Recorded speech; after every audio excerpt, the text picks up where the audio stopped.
آخر وہ سب بیت اللہ میں جمع ہوئے۔ ان لوگوں میں ابو امامہ بن مغیرہ تھا، اس کا نام حذیفہ تھا۔ قریش کے پورے قبیلے میں یہ سب سے زیادہ عمر والا تھا۔ یہ ام المومنین سید ام سلمہ کا باپ تھا۔ قریش کے انتہائی شریف لوگوں میں سے تھا۔ مسافروں کو سفر، سامان اور کھانا وغیرہ دینے کے سلسلے میں بہت مشہور تھا۔ جب کبھی سفر کرتا تو اپنے ساتھیوں کے کھانے پینے کا سامان خود کرتا تھا۔ اس وقت اس شدید جھگڑے کو ختم کرنے کے لیے اس نے ایک حل پیش کیا۔ اس نے سب سے کہا، اے قریش کے لوگو، اپنا جھگڑا ختم کرنے کے لیے تم یوں کرو، حرم کے صفا نامی دروازے سے جو شخص سب سے پہلے داخل ہو اس سے فیصلہ کرا لو۔ وہ تمہارے درمیان جو فیصلہ کرے وہ سب اس کو مان لیں۔ یہ تجویز سب نے مان لی۔ آج اس دروازے کو باب السلام کہا جاتا ہے۔ یہ دروازہ رکن یمانی اور رکن اسود کے درمیانی حصے کے سامنے ہے۔ اللہ کی قدرت کے اس دروازے سے سب سے پہلے حضور نبی کریم صلی اللہ علیہ وسلم تشریف لائے۔ قریش نے جیسے ہی آپ کو دیکھا پکار اٹھے، یہ تو امین ہیں، یہ تو محمد ہیں، ہم ان پر راضی ہیں۔ اور ان کے ایسا کہنے کی وجہ یہ تھی کہ قریش اپنے آپس کے جھگڑوں کے فیصلے آپ ہی سے کرایا کرتے تھے۔ آپ کسی کی بے جا حمایت نہیں کرتے تھے، نہ بلا وجہ کسی کی مخالفت کرتے تھے۔ پھر ان لوگوں نے اپنے جھگڑے کی تفصیل آپ کو سنائی۔ ساری تفصیل سن کر آپ نے فرمایا، ایک چادر لے آؤ۔ وہ لوگ چادر لے آئے۔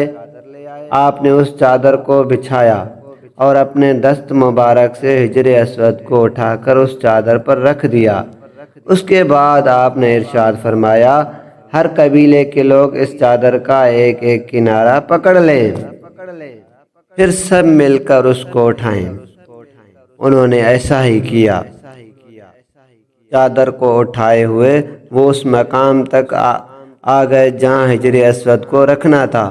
اس کے بعد نبی اکرم صلی اللہ علیہ وسلم نے حجر اسود کو اٹھا کر اس کی جگہ رکھنا چاہا، لیکن عین اسی وقت ایک نجدی شخص آگے بڑھا اور تیز آواز میں بولا، بڑے تعجب کی بات ہے کہ آپ لوگوں نے ایک کم عمر نوجوان کو اپنا رہنما بنا لیا ہے، اس کی عزت افزائی میں لگ گئے ہو۔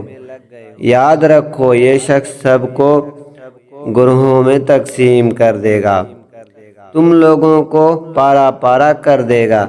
قریب تھا کہ لوگوں میں اس کی باتوں سے ایک بار پھر جھگڑا ہو جائے، لیکن پھر خود ہی انہوں نے محسوس کر لیا کہ حضور صلی اللہ علیہ وسلم نے جو فیصلہ کیا ہے وہ لڑانے والا نہیں، لڑائی ختم کرنے والا ہے۔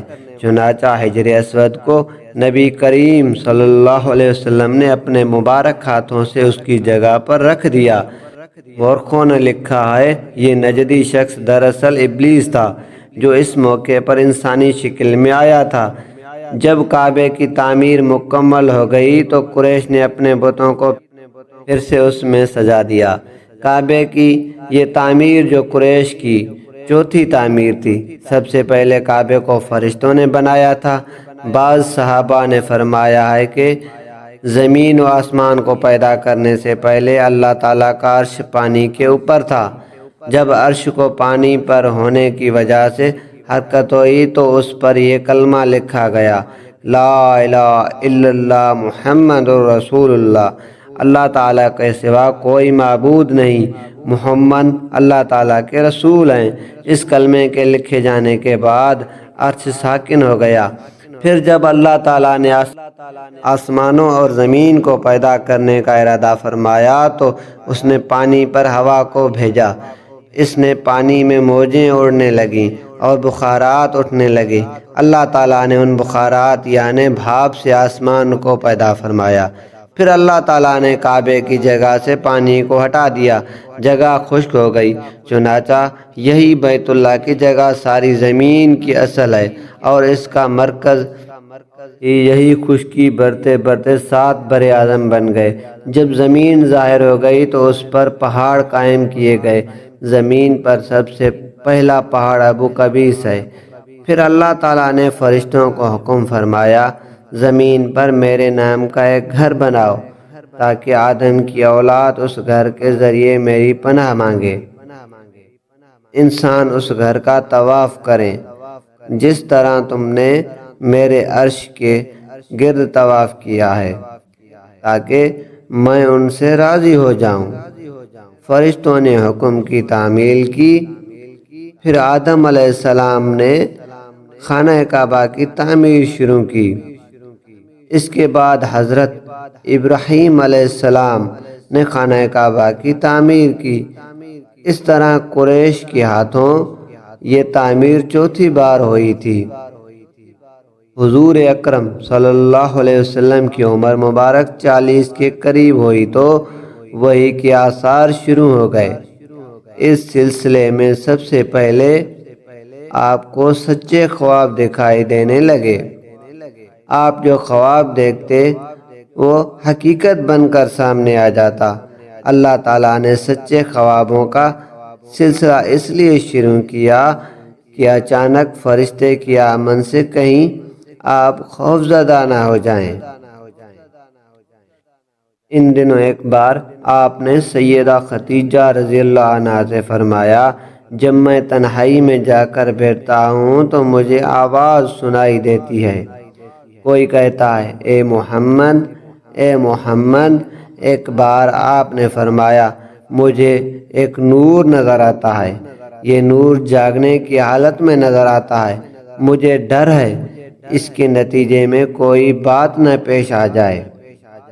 ایک بار آپ نے یہ بھی فرمایا اللہ کی قسم مجھے جتنی نفرت ان بتوں سے ہے اتنی کسی اور چیز سے نہیں۔ وحی کے لیے آپ کو ذہنی طور پر تیار کرنے کے لیے اللہ تعالیٰ نے فرشتے اسرافیل کو آپ کا ہمدم بنا دیا تھا۔ آپ ان کی موجودگی کو محسوس تو کرتے تھے مگر انہیں دیکھ نہیں سکتے تھے۔ اس طرح آپ کو نبوت کی خوشخبریاں دی جاتی رہیں، آپ کو وحی کے لیے تیار کیا جاتا رہا۔ اللہ تعالیٰ نے آپ کے دل میں تنہائی کا شوق پیدا فرما دیا تھا، چنانچہ آپ کو تنہائی عزیز ہو گئی۔ آپ غار حرا میں چلے جاتے اور وہاں وقت گزارتے۔ اس پہاڑ سے آپ کو ایک بار آواز بھی سنائی دی تھی، میری طرف تشریف لے آئیے اے اللہ کے رسول۔ اس غار میں آپ مسلسل کئی راتیں گزارتے، اللہ کی عبادت کرتے۔ کبھی آپ 3 راتوں تک وہاں ٹھہرے رہتے، کبھی 7 راتوں تک، کبھی پورا مہینہ وہاں گزارتے۔ آپ جو کھانا ساتھ لے جاتے تھے جب ختم ہو جاتا تو گھر تشریف لے جاتے۔ یہ کھانا عام طور پر زیتون کا تیل اور خشک روٹی ہوتا تھا، کبھی کھانے میں گوشت بھی ہوتا تھا۔ غار حرا میں قیام کے دوران کچھ لوگ وہاں سے گزرتے اور ان میں کچھ مسکین لوگ ہوتے تو آپ انہیں کھانا کھلاتے۔ غار حرا میں آپ عبادت کس طرح کرتے تھے روایات میں اس کی وضاحت نہیں ملتی۔ علماء کرام نے اپنا اپنا خیال ضرور ظاہر کیا ہے۔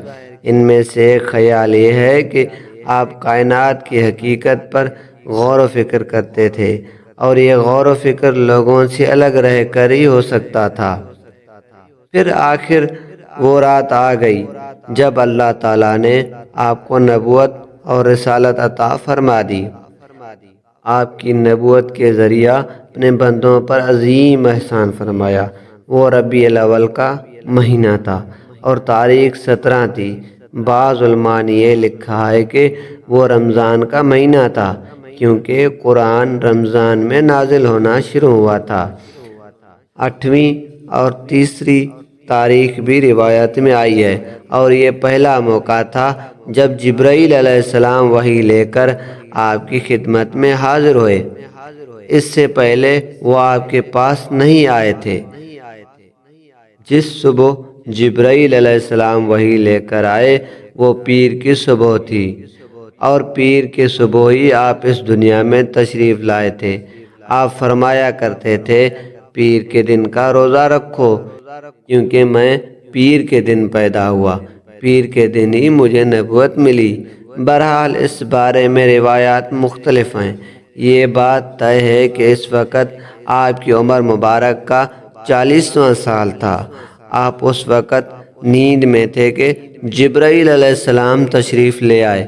ان کے ہاتھ میں ایک ریشمی کپڑا تھا اور اس کپڑے میں ایک کتاب تھی۔